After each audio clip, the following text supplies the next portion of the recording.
Linda, you're going to be the lead now. Okay. Thank you. So hang tight, we're almost there. Okay. You're going to be the lead now.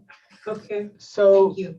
so everyone just hold on one Hang tight, second. we're almost there. I'm going to record this conversation as well. Okay. You're going to be the lead now. Okay, so everyone just hold on one second. Okay, everyone, so we are recording the video. We are also live on YouTube, and I guess Linda, take it away. I'll call the meeting, our STIF meeting to order. It is 2:03 p.m. on Thursday, February 8th, 2021. And I think we probably need to each say our name to show that we are actually here. This is So Bill my name's Turner. Lynn. Bill Pardon? Turner's here. Okay. Linda This is- Nigebauer. Cinda Bruce.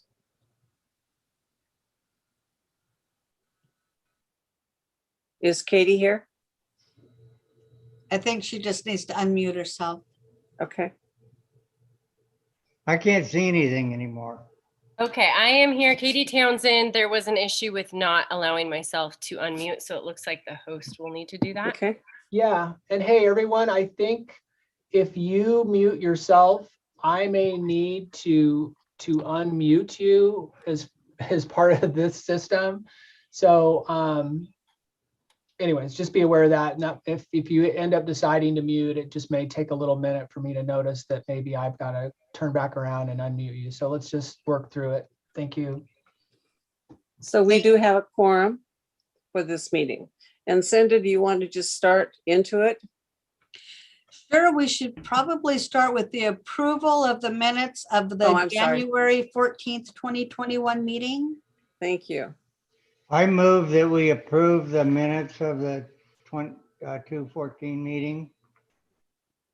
This is Katie Townsend. I will second that. All in favor? Aye. Aye. The minutes are approved. And then we'll go on to the next item of business, which would be our grant applications. Okay, so I think I'm going to start with our STF grant. That's our Special Transportation Program grant. And I have two separate projects in this grant. The first project is matching funds for our Category B buses, which I will be discussing in our 5310 application when we're finished with this. I'm requesting $40,446 for as match for two Category B buses. The buses are being requested in our Section 5310 grant application. Mhm. So that would be the first project. The second project are operating costs. The remainder of the county's STF funding, $186,715, will be used for program operating cost. There's a reason why I wasn't too specific in the actual projects, and that's because I'm not real certain where we're going with this COVID pandemic. I know that we're making progress on it, but I'm not sure how much progress we're going to be able to make in the next year or so. I'm hoping a lot, but I didn't want to tie myself into specific projects when I may need some flexibility to make things run smoothly for the transit district. Do you think that's okay with ODOT? Oh, yes, absolutely. I can, any project that I use this on must be program operating costs. And there are a lot of programs, including myself, who have just put the funding into just program operating costs. Okay, good. That's for gas and tires and all the things we need to operate our program. So it's a, you know, it's a very good, operating funds are a good thing. Okay.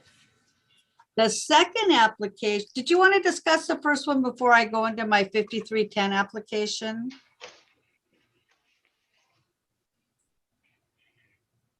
Did anybody have any questions or Well, concerns? I answered the only, you got the answer I wanted, so I think. What was the amount of the first grant? Okay, the amount of the first grant, and I just wrote this down on a piece of paper. It's 186,715, is that right? Okay. Give me one moment here. For some reason, on the bottom of this application, it doesn't put the two amounts together like it normally does. And I want to make sure that I give you all the exact amount. So I just got a hold of a calculator here. Oh, I see them both. $227,161 is the total amount for both projects in the STF application. Yeah. And this will be the final biennium for STF funding because they are going to move it over into our stack funding. So we will only need to go through one process for the Okay. two funding sources. Well, there'll be one funding source. But Okay. it had to go through legislation, which it did, and it didn't get completed in time to combine them for this cycle. So my my second application is for our 5310 funding. And project number one are for 2 category B buses. Category B buses are our 30 passenger buses with 2 wheelchair stations. I'm putting the category B buses in this grant because I was able to pull down funding for 5 category C buses, which are waiting for delivery and can be, but we have to do a post-delivery inspection before bringing them home. So these buses I have budgeted at $190,000 a piece. We need to add some extra things to these buses, including the plexiglass protection around the drivers.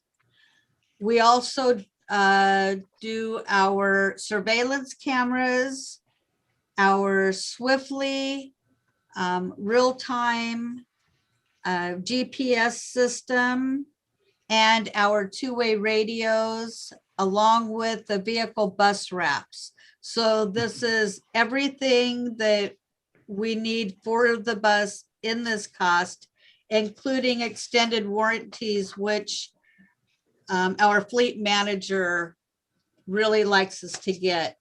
These buses have very high miles on them.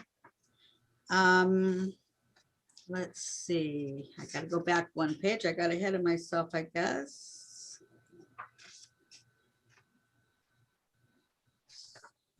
So one of them has like 322,000 miles. The other one has like 308,000 miles. And their lifespan is 350,000 miles in 10 years. We've already met the years.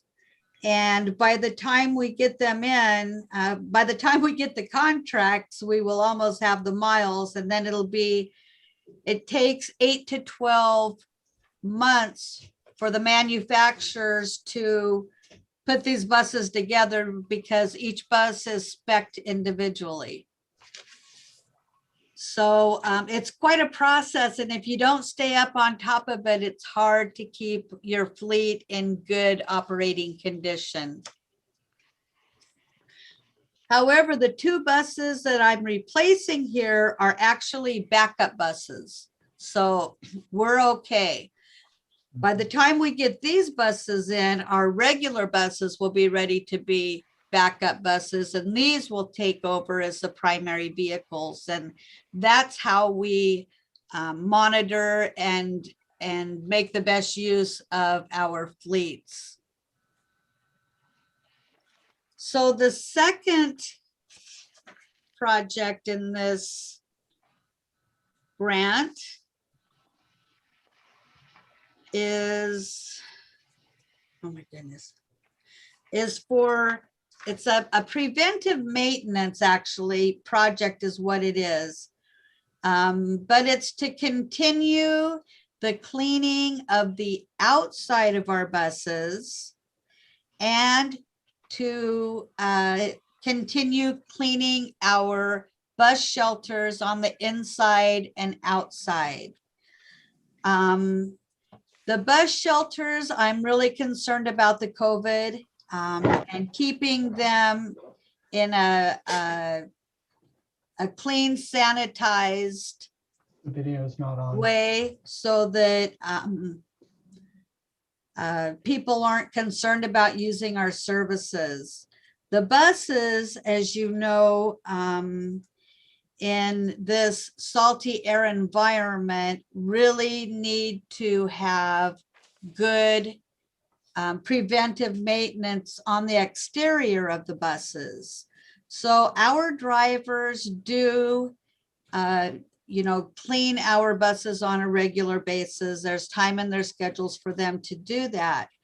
What this allows is for a professional to come in and maintain the outside of our buses. And as they do the cleaning of the outside of the buses, it actually puts a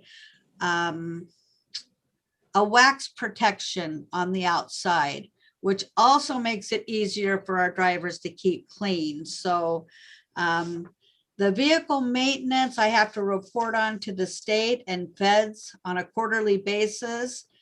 The expectation is that we will keep our federal and state funded resources in good operating condition and keep them maintained to, there are certain benchmarks that we have to meet. And this ensures that we're going to be compliant with all those requirements. So the amount I'm asking for that is $52,859.94. So the total grant amount of our 5310 funding is $393. Excuse me, it's more than that, I'm sorry. $393,834 with a match requirement of $45,076 for a total project cost of $438,910.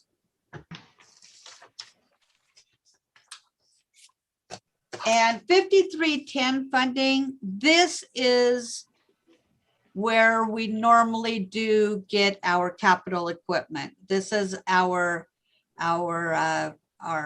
capital purchase funding. So this is typically where I would order our buses. I had the ability to, as you all know, get a few buses in our STIF funding, which is really going to help us keep our fleet in really good condition. But the ones we got from STIF were the category C's, which are the 20 to 22 passenger. And these 2 vehicles are the category B, which are 30 passenger, 2 wheelchairs. And these are more our inter-community transportation. which means like from Rose Lodge to Newport, Yachats to Newport, Toledo Siletz into Newport. That's why we need a larger capacity, because there's more miles in between when a lot of the passengers are deboarding.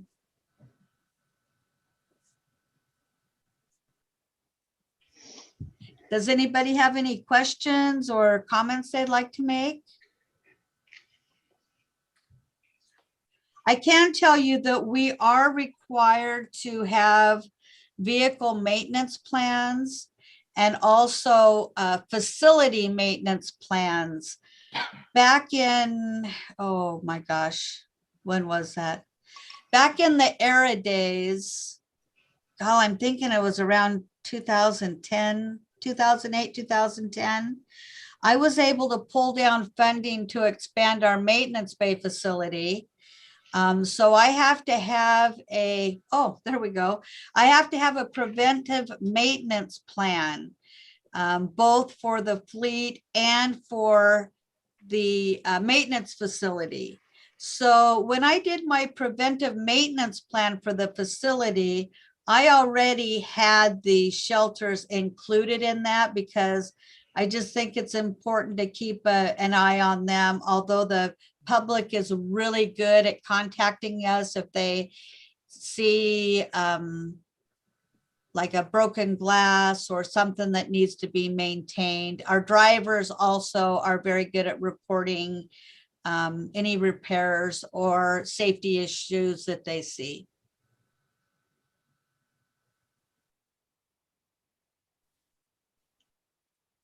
I think it sounds pretty straightforward. Definitely needs to be maintained and kept in good condition. So I did not put the interior of the buses to keep being cleaned professionally because, well, our drivers still clean the inside of the buses. But soon, I'm involved with a 5-county connector system that includes Benton, Lincoln, Tillamook, Clatsop, and Columbia counties. And we all went together and did a grant application for they call it electrostatic fogger. And what we will have to do is we will retrofit our buses to make like a space for a hose to go in them. And we will be able to professionally sanitize the interior of our buses 3 at a time. You let this fogger fog up the inside of the buses for a certain amount of time. And off the top of my head, I'm thinking 15 to 20 minutes. Then you shut off the machine and it has to sit for a certain amount of time. Once that's done, the whole interior of the bus is sanitized. Under the seats, places you couldn't even touch are all sanitized. So we'll be able to do that on a daily basis for our buses and like really get a hold of this COVID, flu, any kind of germs like that. Actually, any kind of germs. And the beauty of it is nothing has to be wiped down when you're done. That's really amazing. Isn't it? It really is. So I thought you guys might be wondering why I'm asking for cleaning the outside and not the interior of the buses. And I just thought I would share that with you all.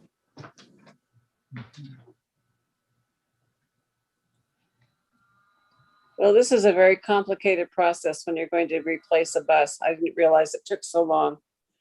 It's not even months, it's years.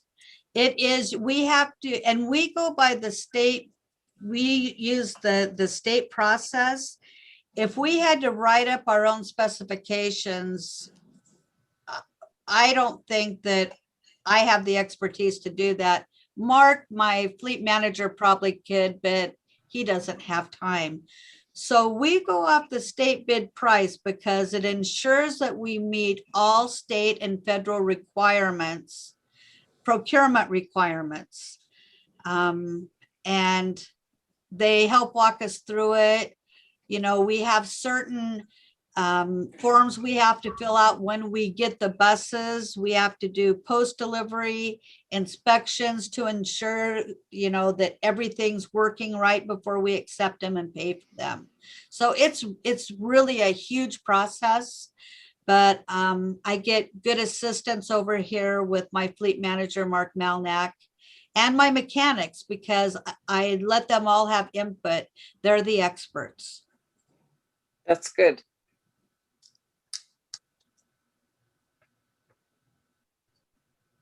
So no questions on anything that Cinda has presented today? No. Not for me.